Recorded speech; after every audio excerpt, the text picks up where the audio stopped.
रथ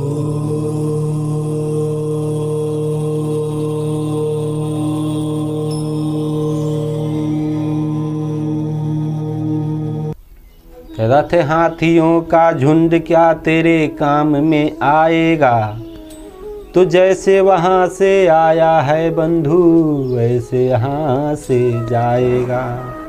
तो तेरे सफ़र में सवारी के खातिर, तेरे सफ़र में सवारी के खातिर कंधे पर ठठरी का ठेला रहेगा। लोग कहते हैं ये धन मेरा है आएगा हमारे काम, लेकिन ये तो जरा बतलाइए धन हुआ किसका गुलाम। तो बतला गए थे उपदेश में, तो बतला गए थे उपदेश में हरिश्चंद्र कृष्ण और राम। धन होता है न किसी का, होता है केवल नाम। तो छूटेगी संपत्ति यहाँ की यहीं पर, छूटेगी संपत्ति यहाँ की यहीं पर। तेरे कमर में न अधेला रहेगा, रे मन ये 2 दिन का मेला रहेगा। कायम न जग के झमेला रहेगा। अर्धांगिनी बढ़ेगी तो केवल मकान तक, अर्धांगिनी बढ़ेगी तो केवल मकान तक। साथी अगर हक निभाएगा तो केवल शमशान घाट तक। बेटा अगर हक निभाएगा, बेटा अगर हक निभाएगा तो अग्नि ही दान तक। तो इससे तो आगे भजन ही है साथी, हरि के भजन बिन अकेला रहेगा। रे मन ये 2 दिन का मेला रहेगा, कायम न जग के झमेला रहेगा, कायम न जग के झमेला रहेगा। सज्जनों, एक युवक अविवाहित के रूप में था।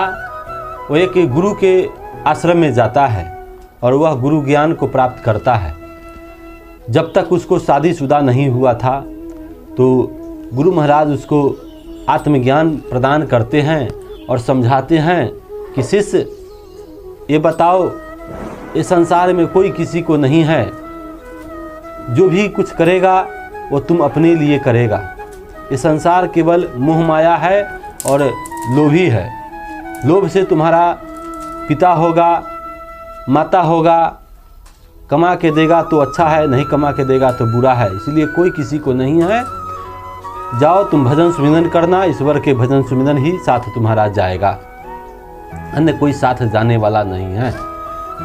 इसके बाद में वो अपने घर पर चला जाता है। गुरु ज्ञान लेने के बाद जब घर पर जाता है तो अपने बीवी में, माता पिता में, घर पर सगे संबंधी, दोस्त मही में वह भूल जाता है और गुरु दरबार जाना छूट जाता है। बरसों बाद जब वह कहीं जा रहा था, उसी रास्ते में उसका गुरु महाराज मिलते हैं और कहते हैं कि बताओ शिष्य, तू जब से ज्ञान लेके घर गया फिर दोबारा गुरुद्वारा में आया नहीं, इसका क्या कारण है?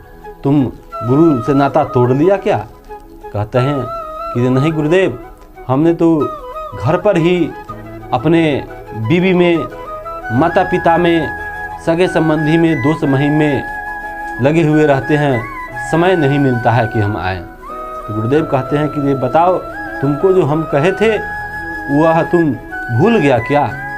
तुम्हारा कोई नहीं है, तुम जिसके लिए तुम कमाते हो कोई तुम्हारा नहीं है। शिष्य कहता है गुरुदेव ऐसा क्यों बोल रहे हैं? बीवी हमारी है, माता पिता है, सगे संबंधी है, दोस्त महीम है, ये सब हमारे हैं और कहते हैं कि कोई तुम्हारा नहीं है। कहते हैं कि गुरुदेव ऐसा करो, तू घर आ जाओ, तुमको कुछ हम समझा रहे हैं, वह कर्म करके देखो, अगर तुम्हारा सब कोई होगा तो तुम उसी में रहना।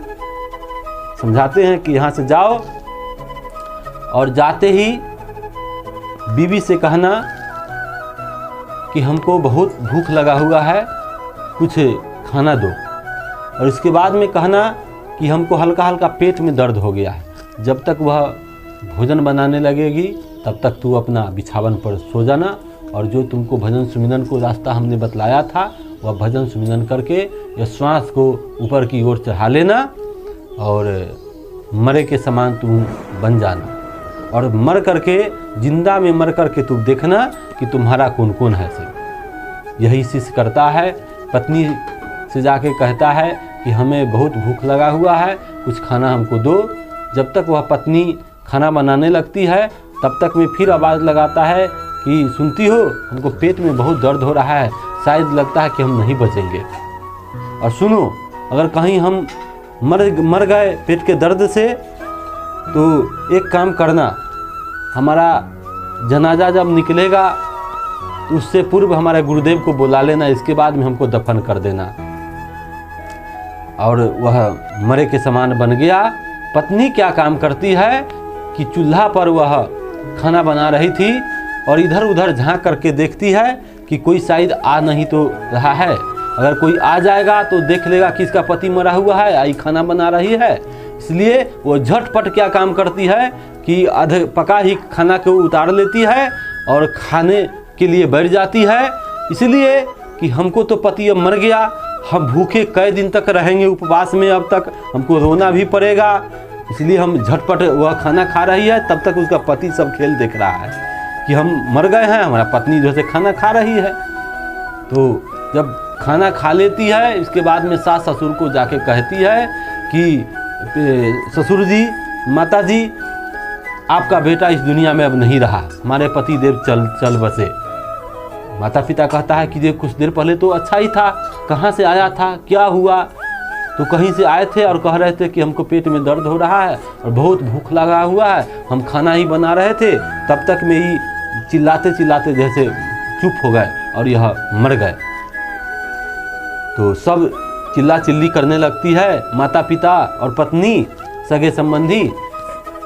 उसका ससुर पुतोह से कह रही है कि बहू बताओ कि हमारा बेटा मरने के समय कुछ तुमसे कहा भी है? तो बहू कहती है कि हाँ, वह एक बात कहे थे कि अगर हम कहीं मर भी जाए ना तो हमको गुरुदेव को बुलाने के बाद ही हमको दाह संस्कार कर देना। तो ठीक है, गुरुदेव को खबर मिलता है, गुरुदेव झटपट आते हैं वहाँ से और कहते हैं कि जे हमारा शिष्य चल दिया ना इस दुनिया से, लेकिन चल भी गया है तो उसको हम जीवित कर लेंगे, लेकिन हमारे पास में एक जड़ी है, वह जड़ी जो खाएगा वह मरेगा, हमारा शिष्य जीवित हो जाएगा। अब लोग उसका पत्नी को कहा जाता है, पत्नी क्या कहती है कि हम तो शादी के ज़्यादा दिन हमको गुरुदेव नहीं हुआ है, हमको कोई बाल बच्चा भी नहीं है, हमको ये पति मर भी गए हैं, कोई बात नहीं है, हम दूसरा शादी भी कर सकते हैं, हमको पूरे लाइफ बचा हुआ है, जीवन बचा हुआ है, हम जवान हैं, हम दूसरा शादी कर सकते हैं।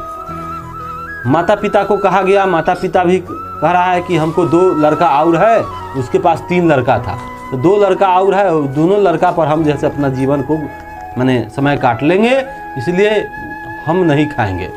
अब गुरुदेव क्या कहते हैं कि ऐसा करिए, तो शिष्य तो मेरा था, तो हाँ गुरुदेव आपका शिष्य था, तो यह बूढ़ी को हम खा ले।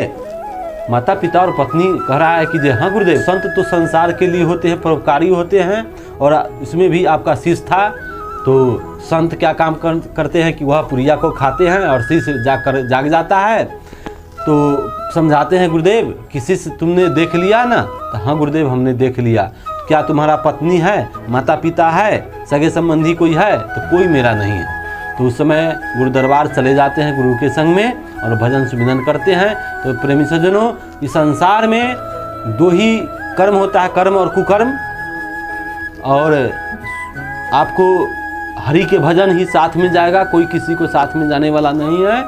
तो कर्म अच्छा करना चाहिए, जैसे कहा गया है कर्मण्येवाधिकारेषु मा फलेषणा, जो मनुष्य जैसा कर्म करता है उसको फल वैसी प्राप्त होता है। और तुलसीदास जी भी लिखते हैं कि कर्म प्रधान विश्व रचि राखा, जो जस करे सो तस फल चाखा।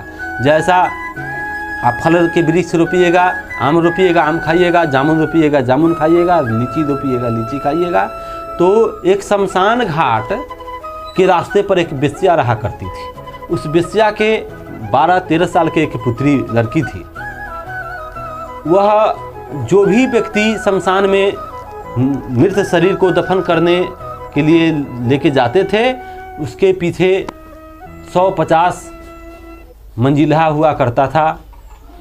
और जब वेश्या से वह उसकी लड़की कहती थी कि माँ हम थोड़ा देख करके आते हैं कि यह व्यक्ति स्वर्ग में जा रहा है या नरक में, मरने वाला स्वर्ग में गया या नरक में, तो पीछे पीछे जाती थी और देख सुन करके आती थी और माँ से कहती थी कि माँ वह स्वर्ग में गया और वह नरक में गया।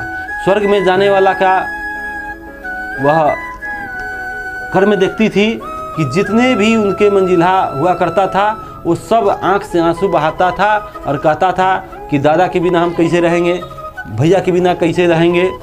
तो इसलिए हम सब इन्हीं शब्दों के साथ और कुकर्म करने वाले के भी लोग करते थे कि अमुक व्यक्ति ऐसे हैं, अमुक व्यक्ति वैसे हैं। तो इन्हीं शब्दों के साथ मैं अपने वाणी को विराम लेते हैं। हरिओम तत्सत।